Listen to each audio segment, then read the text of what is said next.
স্বাধীনতা দিবসের আগে বাংলায় ছুটতে চলেছে প্রথম এসি লোকাল ট্রেন। আগামী রবিবার তার উদ্বোধন হবে।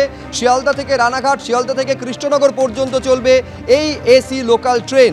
অরিত্রিক ভট্টাচার্য আমাদের প্রতিনিধি, আরো বিস্তারিত এই নিয়ে বলবেন। অরিত্রিক, নিঃসন্দেহে সাধারণ মানুষের মধ্যে কৌতূহল তৈরি হবে যে তাহলে সামনের রবিবার তো উদ্বোধন হবে, অপারেশনাল কবে থেকে হবে, কবে কবে চলবে এসি লোকাল, কত ভাড়া হবে, বিস্তারিত জানতে চাইব অরিত্রিক। দেখো, এর আগেই প্রথম এসি লোকাল ট্রেন কলকাতায় চলে এসেছিল এবং সিদ্ধান্ত হয়েছিল যে সেটা শিয়ালদা থেকে রানাঘাট এবং কৃষ্ণনগর, কখনো রানাঘাট কখনো কৃষ্ণনগর লোকাল হিসেবে এটি চলবে। প্রাথমিকভাবে কিছু কাজ ছিল, সেখানে ট্রায়াল রান হয়েছে এই ট্রেনটির এবং তারপর যেটা জানা যাচ্ছে আগামী রোববার সেটা উদ্বোধন হবে। সোমবার থেকেই সেটা তার যে যাত্রা সেটা শুরু করে দেবে এবং প্রাথমিকভাবে যেটা সিদ্ধান্ত নেওয়া হয়েছে যে আমরা সাধারণ লোকাল ট্রেনের ক্ষেত্রে দেখেছি হচ্ছে সর্বনিম্ন ভাড়া 5 টাকা থাকে, এসি লোকাল ট্রেনের ক্ষেত্রে সেই ভাড়াটা 29 টাকা থাকবে, তার পরের ধাপ 37 এবং সেটা তারপর ধাপে ধাপে বাড়তে থাকবে। এবং আগামী রোববার এর উদ্বোধন হতে চলেছে এবং যেটা এখনো পর্যন্ত সিদ্ধান্ত হয়েছে শিয়ালদা স্টেশনেই সেখানে অনুষ্ঠান করে সেটাকে উদ্বোধন করা হবে। আমাদের রাজ্যের 2 সাংসদ সেখানে উপস্থিত থাকবেন, তার মধ্যে সুকান্ত মজুমদারের থাকার সম্ভাবনা প্রবল এবং ভার্চুয়ালি রেলমন্ত্রী অনুষ্ঠানে থাকতে পারেন কিনা সেই বিষয়টাও কিন্তু পূর্ব রেলের তরফ থেকে দেখা হচ্ছে।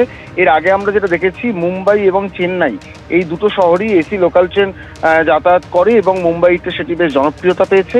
আপাতত একটি লাইনে চালিয়ে দেখা হবে হচ্ছে সাধারণ মানুষ কতটা উৎসাহ পাচ্ছেন বা অন্যান্য অপারেশনাল কোনো কনস্ট্রেন্ট আছে কিনা সেটা পরীক্ষা করে দেখা হবে। তারপরে অন্যান্য লাইনে এই এসি লোকাল ট্রেন চালানো যায় কিনা সেই বিষয়টি খতিয়ে দেখা হবে।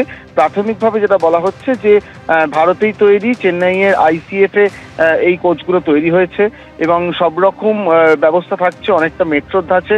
সেখানে সিসিটিভি থেকে শুরু করে চালক বা তাদের সঙ্গে আপৎকালীন পরিস্থিতিতে কথা বলার সব সুযোগই সেখানে থাকছে এবং সেই লোকাল ট্রেন রোববার উদ্বোধন করা হবে এবং সোমবার থেকেই তার অপারেশন শুরু হয়ে যাবে, এমনটাই কিন্তু পূর্ব রেলের তরফ থেকে জানানো হচ্ছে। ধন্যবাদ অরিত্রিক। পরের খবরে আসবো। 9 আগস্ট প্রকাশিত হতে চলেছে প্রেসিডেন্সি বিশ্ববিদ্যালয়ে প্রবেশিকার ফল, একথা জানিয়েছে জয়েন্ট এন্ট্রান্স বোর্ড। প্রেসিডেন্সি বিশ্ববিদ্যালয়ের যে এন্ট্রান্স টেস্ট সেটা নিয়ে থাকে জয়েন্ট এন্ট্রান্স বোর্ড। 9 আগস্ট সেই ফল প্রকাশিত হবে।